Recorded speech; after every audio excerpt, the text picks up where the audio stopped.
আমাদের বর্তমান আমির হেফাজত বাংলার আলেমকুল শিরোমণি আল্লামা শাহ মুহিবুল্লাহ বাবুনগরী বর্তমান সময়ের সকল বাতিলের মোকাবেলায় নিরপেক্ষ ভূমিকা পালন করে চলেছেন।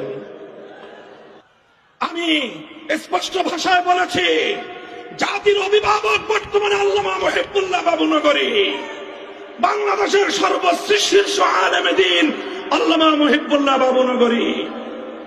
ইসলামের দৃষ্টিকোণ থেকে যেটাকে তিনি ভুল মনে করবেন সেটাকে তিনি অকপটে ভুল বলবেন, যেটাকে তিনি বাতিল মনে করবেন তিনি বাতিল বলবেন, আর বাতিলদেরকে তাদের বাতিল মতবাদ ত্যাগ করার জন্য তিনি আহ্বান জানাবেন। এতে কারো যদি বেজার লাগে, খারাপ লাগে, আমাদের কিছুই করার নাই। কথা ঠিক না বেঠিক?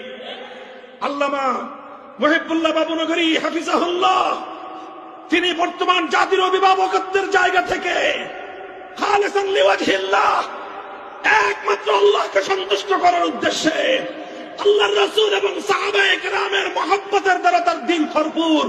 এই জন্য তিনি শানে সাহাবার পক্ষে কথা বলেন।